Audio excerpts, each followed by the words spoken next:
jusqu'à là où il y a la plaque.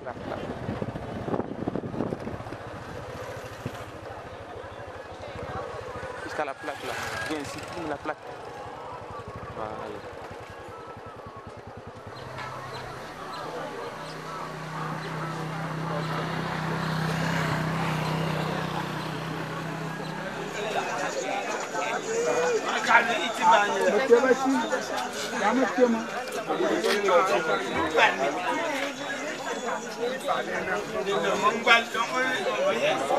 Vous avez déjà marché. Ça c'est calme.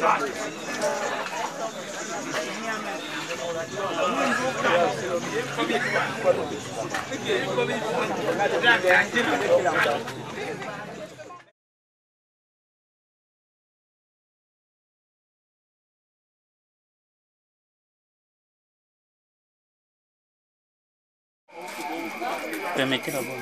D'accord. Tu vois. On prend les images d'ici.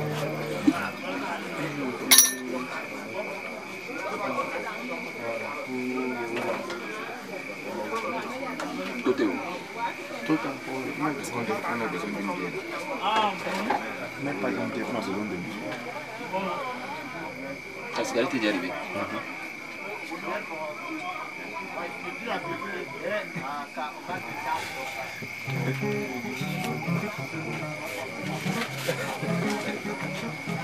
Oh là, on est mini. On a bien abouti. Oh, quand on va aller chez les gars, B-W-I-T-I.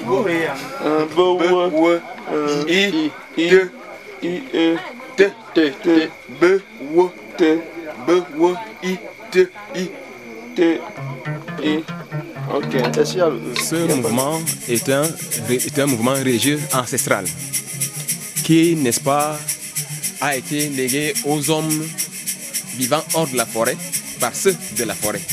Ce qu'on appelle aujourd'hui les pygmées. Les pygmées qui ont transmis cette croyance, cette religion. On les appelait les Apinji. Hein? Il y a les Apinji, il y a les Babouya, il y a beaucoup de races pygmées, n'est-ce pas, qui étaient responsables, qui ont transmis. Bon, au début, vous savez, la religion était un phénomène évolutif. Il évolue, n'est-ce pas? C'est comme ça que c'est parti du sud du Gabon. C'est comme ça qu'on le dit généralement, mais en fait, c'est la grande forêt, n'est-ce pas, du Congo, du bassin du Congo. Vous savez que le bassin du Congo est plein, n'est-ce pas, de hameaux, de pygmées qui migrent, n'est-ce pas? Et c'est comme ça que les habitants du sud du Gabon ont commencé à faire monter la chose vers le nord. Vous savez que le Cameroun est au nord du Gabon, tout comme la Guinée équatoriale qui est au nord-ouest du Gabon.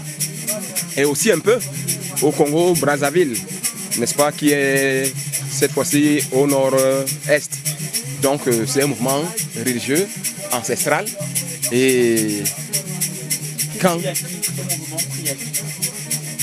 c'est une question qui n'a pas de sens pour nous parce que nous tous, nous prions Dieu.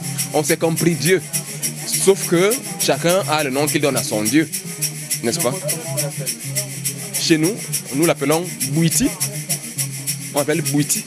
Bouiti qui veut dire le mystère, caché, ce qui demande à être découvert, n'est-ce pas? Et en réalité, toutes les religions authentiques du monde, toutes les religions initiatiques dans le monde sont supposées être mystiques, n'est-ce pas? C'est-à-dire que cachée. La véritable religion est cachée. Il faut la découvrir. Et il faut la découvrir au prix, n'est-ce pas, d'une dure, j'insiste sur le mot, dure initiation. Voilà, parlons d'initiation. Ce soir, vous allez nous faire quoi? En quoi consiste le rite que vous allez faire aujourd'hui? Bon, en fait, ce sera des extraits, n'est-ce pas, du rite funéraire. Puisque nous sommes dans une occasion de deuil. Nous sommes dans une occasion de funérailles. Parce que, je vous disais tout à l'heure là que toutes les véritables religions, n'est-ce pas, sont initiatiques, sont mystiques. C'est-à-dire qu'elles connaissent l'invisible autant que le visible. Sinon, elles connaissent davantage l'invisible. Parce que la religion, l'homme qui pratique la religion, c'est parce qu'il a un espoir qu'après la vie physique, il y a quelque chose d'autre, n'est-ce pas? Et c'est ce questionnement-là qui a souvent poussé l'homme à chercher ce que nous appelons Dieu. Il se demande, c'est ce qu'on appelle l'eschatologie, n'est-ce pas? Dans ce qu'on appelle l'eschatologie, c'est que l'homme veut savoir ce qui adviendra de lui après sa mort. Et justement, pour ce soir, particulièrement, le rite que vous allez faire, quel est l'impact de ce rite sur le monsieur, sur le patriarche? Oui, merci, ça c'est une très bonne question. J'ai dit tout à l'heure que ce sera des extraits, parce qu'on n'aura pas l'occasion de dérouler, parce que quand nous faisons un rite entier, ce n'est pas une affaire d'une nuit, surtout en cas de deuil. C'est une affaire qui peut aller à 9 jours, 9 nuits, n'est-ce pas? Mais avec la vie d'aujourd'hui, où les gens sont toujours pressés, trop occupés, parce qu'il y a le travail, il faut. C'est ça qui fait qu'on peut contracter, n'est-ce pas? On prend les points d'orgue. Et aujourd'hui, comme il y a beaucoup d'autres mouvements que la famille concernée, n'est-ce pas, veut davantage faire valoir, n'est-ce pas, les plages qui nous ont été réservées pendant la nuit et certainement demain, pendant la journée jusqu'à l'enterrement, nous allons faire des travaux, des prières qui contribueront, n'est-ce pas, à guider les défunts au-delà, dans l'au-delà. Donc, dans la vie, après la vie, ou alors si vous voulez, si vous préférez, la vie après la mort. Parce que la mort est un état, la vie est un état. En réalité, nous nous enseignons que quand on est ici, dans le monde dans lequel vous et moi nous sommes aujourd'hui, n'est-ce pas, on meurt là-bas, dans l'autre côté qu'on appelle l'au-delà. On vient donc, on est ici, on est mort là-bas. De même, quand on meurt ici, on est là-bas. C'est pour cela que le travail consiste souvent à guider les défunts, comme, n'est-ce pas, les parents, la sage-femme, l'infirmier accoucheur. Et maintenant, les parents vont prendre le relais, encadrent le bébé, le nouveau-né qui vient à l'existence, qui vient dans le monde. Voilà ce que nous allons faire. Voilà notre participation dans cette cérémonie.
Kemi was